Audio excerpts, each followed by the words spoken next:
intii madaxweyne Muuse Biixi xabadda dhafoorka lagaga qabtay halistana uu ugu sigtay in lagu joogto madaarka ay isku xireen ciidanka gacan libaax waxa soo baxay in beesha Subeerawal ay sub urursanayso go'aan ku gaadho in arinta xiniya taabta ay gudnimada madaxweynuhu hore lagu kacay in ay ka dagaalamaan shalay tolo salaadiintii Subeerawal qaar kamid ah hadlay dagaal ku baaqay maantana cuqaashi ayaa hadlay waa kuwan hadaladoodii dagaal bayna ku baaqeen haddii waajibaadkayga laga mari waayo dagaal baan ku geynaa aadiya ninka meesha jooga shalay wuxuu ku fuulay cuqaashi baan nahay maanta salaadiintii shalay baa hadlay waan ku raacsanahay in ay dagaal tahay oo lagu dagaal tagayaa haddii aad hawshaasi si degdeg wax looga qaban waayo shalay buurta gacan libaax ragii alfuushisa cuqaal baa adkaatay oran jiray qolooyinka TikTok waa si wanaagsan halka horta waxaad ka aragtaa in dagaal lagu baaqay bari iyo galbeed beesha Subeerawal ay arinta ka dhidido halka markay marayso hadda madaxweynaha Soomaaliland li meeshan waa lagu tooganayaayo way meeshan waa loogu talagalay warbu soo saaray uu ku leeyahay in adeer anigu mar dambe ka soo degi maayo dawladda Itoobiya ayuu ka soo degay madaxweynaha Soomaaliland wajaaluna soo maraya dhulka ammaanka ee Subeerawal ayuuna iska soo maraya iyo dawladda Itoobiya sidoo doonta dhibaato ku ahaato Addis Ababa ka soo degi gaari buu soo qaadani wuxuu ka soo degi maxay tahay magaaladaasi wajaale sidaas uu go'aan ku gaaray bal haddaba waa kan booniyo cadeynaya arintii eeg hadduu maamuuskiisii ku heli waayo xabad marayso si aanay fidna u dhicin sidii shalayba halka uu ka sheegay sidii dadku kala badbaadayaan waa inuu dhulka ka soo galo waka madaxweynihii jamhuuriyadda Soomaaliland Muuse Biixi Cabdi go'aankaas u qaatay hadalladu way badnaayeen waan idin qayb waxay idin ku xigi doontaa xisbiga kulmiye iyo hadaladoodiiba barnaamijka dambe iyo odayaal badan iyo hadaladii laga yidhi ugu adadka gaar baan idinku sameeyay muuqaal gaar ah kanka ku xiga hadii Allah uu diliina laakiin waxaan ka hadlayaa in xitaa aan la kala xishoonayno ma aragtay salaadiinta qaar iska ma garanaysaanu garan maayo sildanadoodii iyo inamayro TikTok raay group iyo waxba sida islaama iyo naagayba sida loogu soo shaqaaqsiyay markaas waliba hanjabaad loogu daray Muuse Biixi muxuu yahay kan kale oo Muuse Biixi haduu waxba noqon waayo cirana waxba noqon maayo okay haddaba arinta la yaab kale waxay tahay kadib markay arintaas soo baxday salaadiintii Subeerawal hadleen waxa hadlay odaygii raaye baalasha ku duuli jiray waa xaween madhibaan weey suldaanka beesha madhibaan iyo odaygan waan kala saaranaa odaygar waa suldaano mana baadeed buu samaystaa mana baalal buu samaystaa mar barxad buu ku tafawaa free zone marka xukuumadda ku shubato maalintu cirro shaax u doonanaya mashaxaade albaabka laga furo meel buu sii maraa laakiin waa la soo dhex maraa odaygan marka madhibaan waa beel sharaf iyo karaamo leh madaxay noo saaray iyo dhiga halka ninkan u baan marka ka hadlanaa eegata diidan la qabil labada baxay oo waliba jeelashana ku xidhine waliba hal la geeyay sabeystii iyo qabil gar'ada ka lagu soo xidho eegninka gar'ada ka lagu soo xidhale horta hamoodin uu kaliya hadlayo waa laga dhaxlayaa hadaladana wala soo marinay waa lagu eegayaa suldaan qabile iyo sabeystii shalay xataa waxa lagu soo rabay in la yiraahdo barnaamij akicin bulsho iyo waxyaabahaas in shalayba la xidho ay doonayeen laakiin waxa arkay feedback-gii bulshada aadka u adkaa malaaciri waxba yiri war inaga daayeen arintu inaga sii badan laakiin hadii la xidhi lahaa maxaa dhici lahaa barnaamijka hadaba intaasan si fiican rabnaa inaan u faahfaahino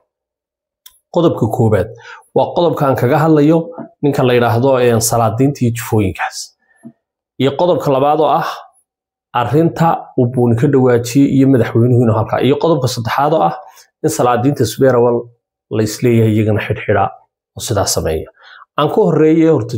chief aqladii shalay tolo salaadiinta Subeerawal sabeystay qabiliyad dagaal bay u dhaaqay salaadiintii beesha Sacad Muuse iyo Ciise Muuse daniya duco labadii shire ma garanaysaa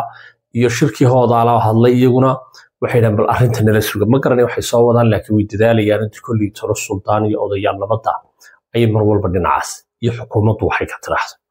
iyagu markaa malaha waxa lagu qancin doonaa bulshada la hor iman karaan iyaga oo Cabdiraxmaan Ciidantu hadlo arintii raali gelin ka bixiyo ninka la yiraahdo maxay tahay Muuse Biixi Cabdi madaxweynaha Soomaaliland uu tago oo intuu airport-ka ku soo dhaweeyo yiraahdaniyo waan qaldamay bulshadiyo dee si weyn bini'aadamku way qaldamaan markaa wala qaadan karaa laakiin laba askari baa la xidhay qiimaha Muuse Biixi iyo madaxweynihii hore Somaliland iyo gafka intaa leeg uma qalanto runtii laba askari baad sheegaysaa haddii 5 wasiir xilka laga qaado xitaa uma qalanto okay aynu haddaba aan ku sii soconno chief caaqiladii iyaguna waxay yiraahdeen dagaal baanu annaguna la qabnaa qolada haddii arrintaasi waajibkeeda laga mari waayo waa qodob labaad dadka qaar ba haddaba waxay leeyihiin maxaad qaadi kartaan ayaad samayn kartaan kan kala samayn kartaa halkeed ka dagaalami baruuriyaad ku sidataa dhadigis waxyaabahaas la akhriya waxyaabaha hadallada nimanka waliba xukuumadda haystee soo shidaalinaya xisbiga wadani ugu badan horta baldinka wax ka faa'iido markaa dagaalkaasi baa la arki doonaa sababta oo ah haddii qoyte iyo shiikh iyo berbera hargeysa iyo gabile iyo wajaale ilaa iyo biligwedle ilaa inta Djibouti u dhaxaysmo uu wadanku xidhmo ma garanayo waxay ka dhigan tahay qof wadnaha iyo maskaxda iyo lugaha iyo keliyuhu istaageen hal mar sida u noolaan lahaa bal markaa la isweydiinaya indhamale dhagamale meel lagu maqla male wadnihii baa istaagay beerkii baa istaagay keliyihii baa istaagay meel kasta hadday istaagaan waayo dee wadnihii wadanku waa caasimadii reer baa 99% iska ah oo la iska garanaya haddaan been iyo khiyaal iyo huuhaa iyo khuraafaad la akhriyeen waxa weeyaan maskaxda iyo dhaqdhaqaaqa ay ku dhaqaaqday iyo dhaqaaluhuna waa berbera dee reer baa dambaaba kastamkaa wajaale iyo gabile ilaa iyo laga gaaro wajaale reer baa dambaaba oo aan filaya inay kelyihii iyo xuduntii iyo beerkii iyo dhaqdhaqaaqii iyo lugahay ku socotay Somaliland ilaa iyo haddaba biligwedle waxay xidhmaysaa bad iyo berri iyo cir iyo dhulba u istaagaya haddaba bal ciddii markaa wax kula ee dawladdu markaa mushaaraadka bixin kartay wax sheegaysa aan ma garanayo hadallada lagu celcelinayo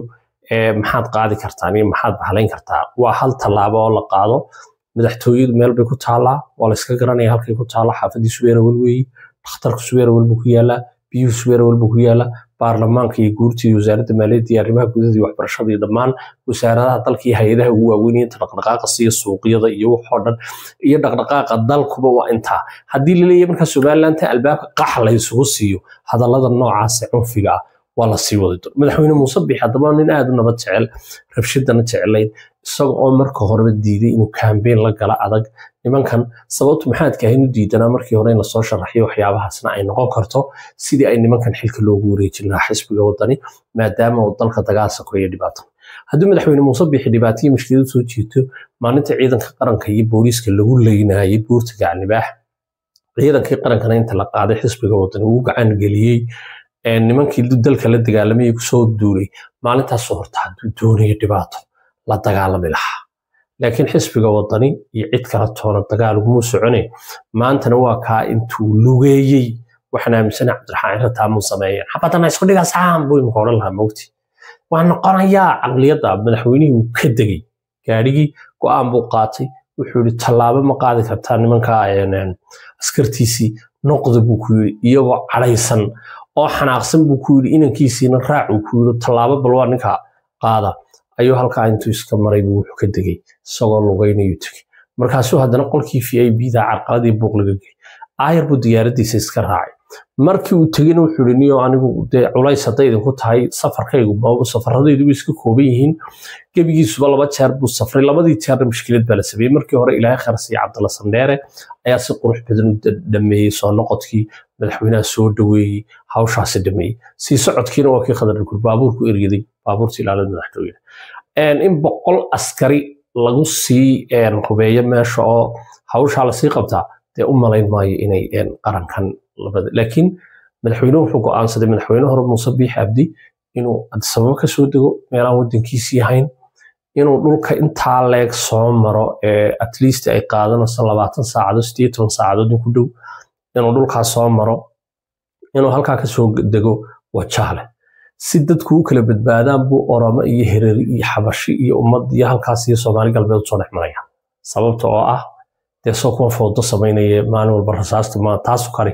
waa maalin xabad seegtay ameenkiisa ku dhacda ama askari ku dhacda ama isagaba ku dhacdo wadanku intaas uu khatar inuu gelin karaa marka horta taasi waa arinta salaadiinta la xirxirayo ee suldaanka ay raab waxaan leeyahay adeerta kuma dhacday garan maayaan meesha reysatay كو عايمين قبيل كاغ شرفت لأما ديبان نجمع جيدو عاينا مينو dadka meelaha midgaan iyo maxay cayda ku hayaan reerka dhaawac u geysanina ninkan isaga nin waalan oo wadani ba ku adeegto markuu doon u jeediyay ilmaade reer please reerka sharafta iyo karaamada ma dhibaan ee reer Hargeysa koob iyo 20,000 ee cod ad barxad ku siiseen ilmaade reeyaleed hore shuuriyo ugu soo saarteen meesha laga qadariyo laga karaameeyo waa dhulka uu salaadiintooda sida ku leeyahay min fadlakum ayna siga iskiiri xisbiga wadanida soo dhex maraya waxyaabo badan baa lagu leeyay kuwa fara badan oo aan arkay iyaguna waxa akhriya iyo ma lagu dhacaa in sidaa la sameeyo ma lagu dhacaa in la xidho ma lagu dhacaa taawamaya barnaamijka sheer gareey meel fog gaarsiin la wadaaga saabtaada aad iyo aad baan ku salaamaya